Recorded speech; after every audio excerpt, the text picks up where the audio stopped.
ਭਾਈ ਬਾਲ ਖਰੀਦਣ ਵਾਸਤੇ ਆ ਗਏ 300 रुपए दे स्टाकी 600 रुपए दे अधपा 1200 रुपए दे पाया। औरतें अपने बाल बेच सकती हैं या नहीं, इस सिलसिले में आज हमने कारी मोहम्मद अख्तर सिद्दीक से रब्ता किया। चलते हैं कारी मोहम्मद अख्तर सिद्दीक साहब। अस्सलामु अलैकुम वरहमतुल्लाहि वबरकातुहू। अल्हम्दुलिल्लाहि रब्बिल आलमीन वस्सलातु वस्सलामु अला अशरफिल अंबियाइ वल मुरसलीन नबियिना व रसूलिना मुहम्मदिन व अला आलिहि व अस्हाबिहि अजमईन, अम्मा बाद। ये किसी हमारी बहन ने सवाल भेजा है कि औरतों के बाल जो कंघी के वक्त उतरते हैं उनको बेचना कैसा है, क्योंकि आजकल ये कारोबार आम है। औरतें जब कंघी करती हैं, खवातीन के बाल जो गिरते हैं कंघी के अंदर, ख़ास तौर पर वो बाल जो पूरे हों, टूटे हुए ना हों, तो वो महंगे दामों फरोख्त होते हैं। तो इसके बारे में शरीयत क्या कहती है? देखिए, औरतों का बाल बेचना शरई लिहाज से जायज़ नहीं है। उसकी वजह यह है, सबसे पहली बात, कि अल्लाह ताला ने इंसान को बहुत बुलंद मर्तबा अता किया है, अशरफुल मखलूकात बनाया है। उसकी इस फजीलत का और उसके मुकाम मर्तबे का तकाजा है कि इन बालों को फ़रोख्त ना किया जाए। पहली बात तो ये है कि ये इंसानी तकरीम और इंसानी इज्जत के ख़िलाफ़ है। उन बालों को फ़रोख्त करना ये सही नहीं है।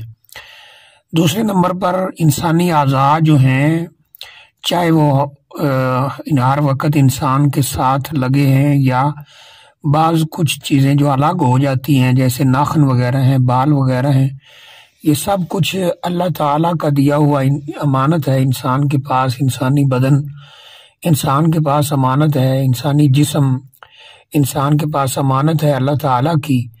और ये ऐसी मशीनरी अल्लाह ताला ने बनाई है कि इंसान की अकल दंग रह जाती है। वफ़ी अनफुसिकुम अफला तुबसिरून, अल्लाह ने कुरान मजीद में फरमाया है, अपने आप पर गौर करो, तुम क्यों नहीं अकल करते, क्यों नहीं होश संभालते। तो इसलिए भी जो चीज़ हमारे इख्तियार और कब्ज़े में नहीं है उसे हम बेच भी नहीं सकते। ये अल्लाह ताला का इख्तियार है इंसानी जिस्म पर, इसका तसर्रुफ अल्लाह ताला के पास है और वही इसका मालिक है। इस लिहाज से भी ये बेचना बाल जायज़ नहीं है। तीसरे नंबर पर ये जो बाल हैं, ये जब बेचे जाते हैं तो गालबन ज़्यादातर चाइना भेजे जाते हैं और वहाँ से ये विग तैयार होती है जो फैशन के लिए ज़्यादातर 90% से ज़्यादा ये फैशन के लिए इस्तेमाल होती है। बालों के साथ बाल जोड़े जाते हैं। ऐसी औरतों पे नबी अकरम सल्लल्लाहु अलैहि वसल्लम ने लानत फरमाई है, जैसा कि बुखारी शरीफ में है। तो जिस मकसद के लिए ये बाल इस्तेमाल किए जा रहे हैं वो भी सही नहीं है। तो नबी अकरम सल्लल्लाहु अलैहि वसल्लम ने इससे वाज़ेह तौर पे मना फरमाया है।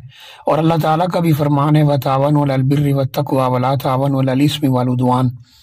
तो इस लिहाज से भी ये जायज़ नहीं है। अगरचे ये विग वगैरह अगर वो बालों की ट्रांसप्लांट हो या बतौर इलाज लगाए जाएं तो वो एक अलग चीज़ है, वो जायज़ है। लेकिन ये फैशन के लिए या बालों के साथ बाल जोड़ के लंबे करना या किसी को दिखाने के लिए या धोखा देने के लिए, तो ये जायज़ नहीं है। और अमूमन आज इनका इस्तेमाल इसी अंदाज में हो रहा है, तो इस लिहाज से भी जायज़ नहीं है।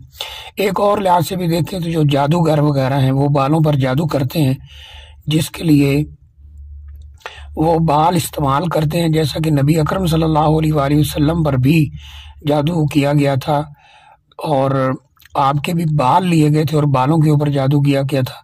तो आज जादूगर वगैरह और इस तरह के जो शैतानी अमाल करने वाले लोग हैं वो इन्हीं बालों को इस्तेमाल करते हैं। तो इसलिए भी एहतियात करनी चाहिए। तो बहरहाल कई लिहाज से ये औरतों का बाल बेचना ये सही नहीं है, चाहे ये महंगे दामों फरोख्त हों या सस्ते फरोख्त हों।